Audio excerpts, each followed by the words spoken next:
Se você acha que o ex-presidente Jair Bolsonaro está sendo perseguido, que de alguma forma é injustiçado, eu quero conversar com você. Se você acredita que a libertação do presidente Lula foi um absurdo, se considera que vivemos uma ditadura do Supremo, acho que é importante demais a gente conversar. Veja, eu não quero enganar você. Nós discordamos a respeito desses temas. Mas eu não sou uma pessoa de esquerda. Sou um liberal.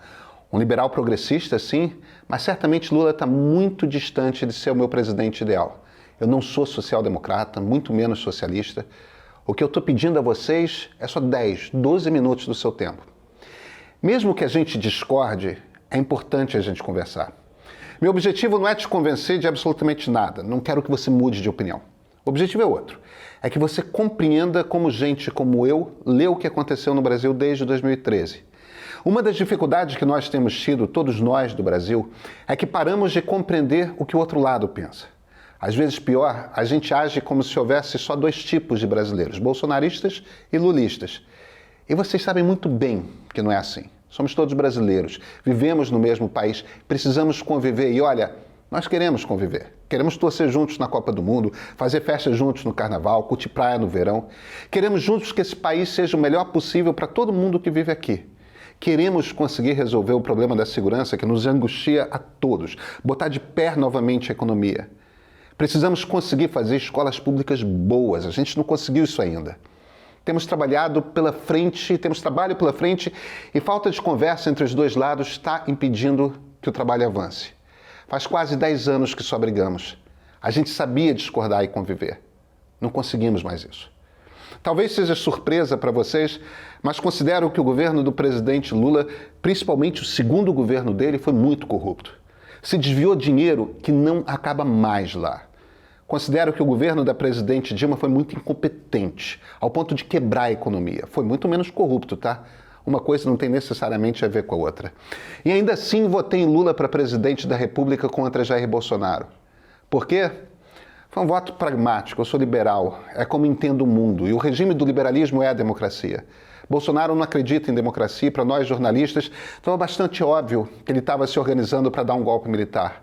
Eu preferia ver Lula eleito e ter certeza de que poderia votar de novo para presidente em 2026, em 30, do que correr o risco de viver numa ditadura. Até porque, numa ditadura, eu ia ser um jornalista que discorda muito daquele governo. E isso ia querer dizer que eu provavelmente teria de fugir para o exílio. Eu não quero viver fora do Brasil. Esse é o meu país. Claro que nós não sabíamos que o plano ia tão longe quanto descobrimos na semana passada, que é o ponto de querer matar a gente. Matar Lula, matar Alckmin, matar Alexandre de Moraes. Que tipo de gente faz esse tipo de plano? Talvez você tenha dúvidas se isso é verdade, mas a Polícia Federal tem muitas provas. Sei que vocês estão lendo e ouvindo coisas diferentes por aí. Então o que eu quero contar para vocês é como eu vejo 4 assuntos. 1. A descondenação de Lula. 2. O Supremo Tribunal Federal. 3. A integridade da eleição de 2022. E, por último, o que a polícia aprendeu sobre a tentativa de golpe militar. Eu sou Pedro Doria, editor do Meio. Aqui no Meio a gente tem um objetivo só, conversar. Promover a conversa. Fazer com que esse país volte a ser bom para todo mundo, não para ser de esquerda ou de direita, mas para compreender que esquerda e direita têm o direito de existir. A maioria dos veículos jornalísticos na internet querem botar fogo na briga. A gente quer o contrário. Se você acha que a nossa missão é uma que vale a pena, hoje somos minoria. Se junta, assina. E esse é o ponto de partida.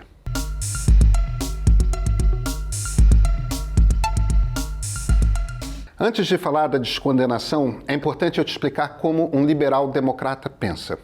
A gente parte do princípio de que o mundo é complicado, um país tem gente demais, com opiniões diferentes, e temos todos de conviver. É por isso que temos leis e, acima das leis, a Constituição. Todos somos iguais perante as leis. Todos temos direito a um julgamento justo. Os procuradores do Ministério Público em Curitiba descobriram um plano de desvio de dinheiro de dentro da Petrobras, coisa gigante, em 2014. É o que nós chamamos de Lava Jato. Não é verdade que a Lava Jato foi para o lixo. Foram desviados 42 bilhões de reais da Petrobras. Esse número é oficial, foi comprovado pela Lava Jato. É uma imensidão. 71 pessoas foram presas, não é gente pequena. Donos de empresas poderosíssimas, diretores da Petrobras, há políticos do PT, do PP, do PMDB, do Solidariedade, do PL que foram condenados à prisão. Mas provar que uma pessoa está diretamente ligada a um crime é coisa séria. Você precisa mostrar que o dinheiro saiu de um bolso e foi parar no outro. Precisa fazer toda uma cadeia de documentos, de depoimentos, e o julgamento precisa ser justo. A verdade é que Sérgio Moro jogou fora a Lava Jato. A responsabilidade é dele. O juiz não pode ter lado. Ele não pode ajudar os advogados que acusam e ser contra os advogados que defendem. Ele tem de ouvir com honestidade e disposição os dois lados, porque é o certo, é o ético. Isso não tem nada a ver com gostar do acusado ou não suportar o acusado. Tem a ver com o senso fundamental de justiça. Hoje sabemos que Sérgio Moro era um juiz que tinha lado. Ficou óbvio com o vazamento das mensagens dele com os procuradores. Moro queria prender Lula, queria ajudar a eleger Bolsonaro para depois virar ministro do Supremo. Isso também é corrupção, corrupção moral. Isso é botar suas ideias e sua ambição à frente da justiça. E vejam, Lula ficou preso 2 anos. Ficar preso 2 anos não é pouco. Imagina ficar 2 anos sem liberdade. Seu julgamento foi anulado por uma série de razões técnicas, mas em última análise, era o certo a fazer porque o julgamento não foi justo. Isso não tem nada a ver com ele ser culpado ou não. Tem, de novo, a ver com o fato de que nenhum brasileiro deve ser julgado por alguém que queira previamente condená-lo. Nem eu, nem você, nem o Lula. Nesse sistema que nós chamamos de democracia, o objetivo é que a lei seja igualzinha para todo mundo. Mas precisa ter um critério. Quer dizer, alguém tem de tomar a última decisão. O Rui Barbosa, que é o grande pai da democracia brasileira, usava essa expressão. Alguém tem de errar por último. Em toda a democracia é assim, e esse último erro é da Corte Constitucional. É o nosso Supremo Tribunal Federal aqui, a Suprema Corte nos Estados Unidos, toda a democracia tem uma dessas. Os ministros são indicados pelo presidente da vez, então todo presidente bota uns 2, às vezes 3, e vai compondo.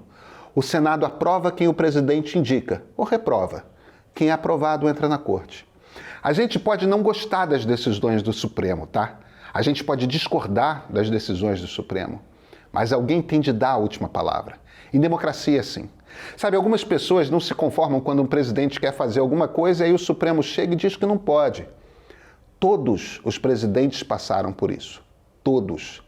É que nas democracias as coisas são feitas mesmo para que ninguém tenha poder demais, que ninguém concentre nas mãos todo o poder. Então o presidente eleito pode muito, mas o Congresso Nacional pode fazer seu impeachment, pode literalmente tirar quem preside do Palácio do Planalto. Aconteceu com Collor, aconteceu com Dilma. Não aconteceu nem com Lula, nem com Bolsonaro. E o Supremo pode dizer que algumas coisas o presidente não pode fazer, quando a Constituição não deixa. Quem decide?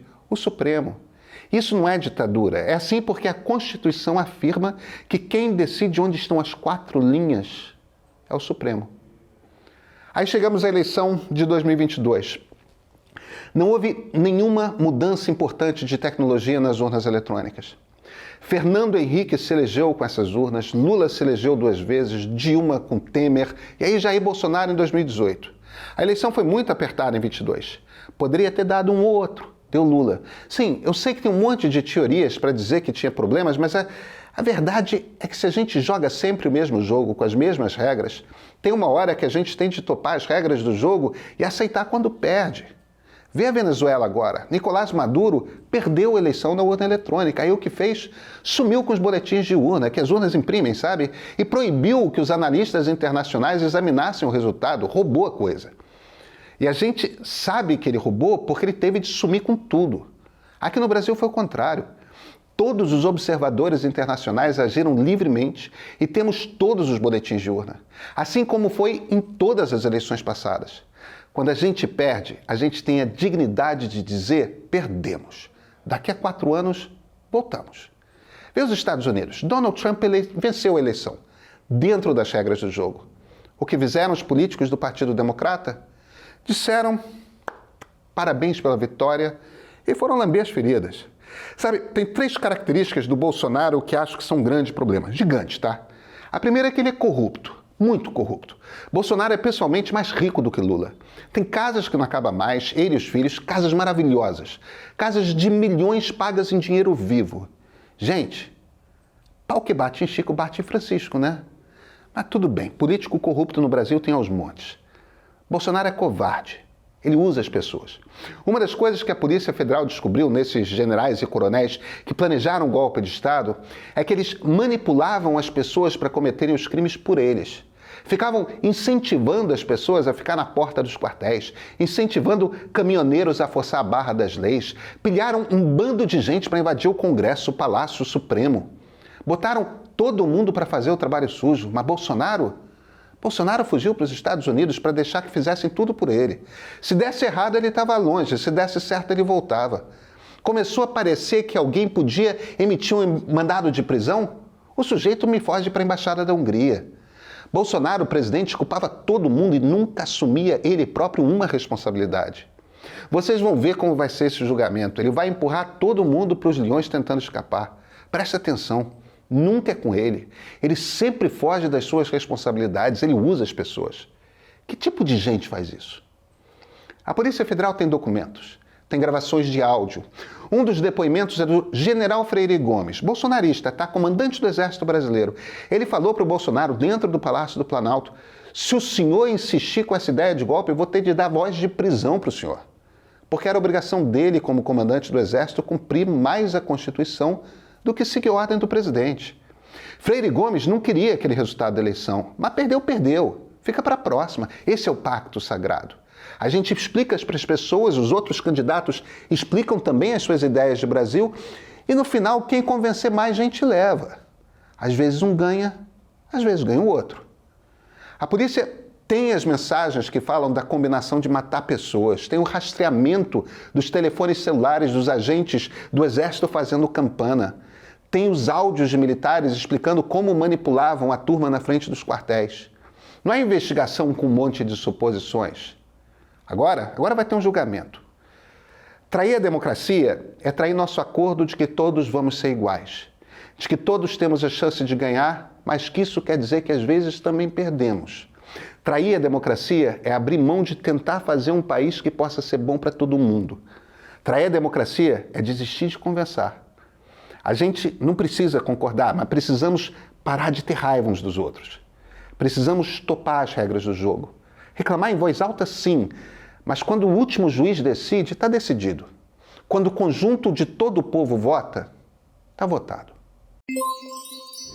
Meio Premium Black Friday, por apenas R$ 2,99. R$ 2,99 você experimenta um mês com todos os benefícios e produtos do Meio Premium. Aplicativo de streaming, 4 edições de sábado, meio político, prioridade na entrega da newsletter diária do Meio e muito mais. Só R$ 2,99 para experimentar tudo isso. Aproveita, mas corre, porque a promoção só vale essa semana até a Black Friday.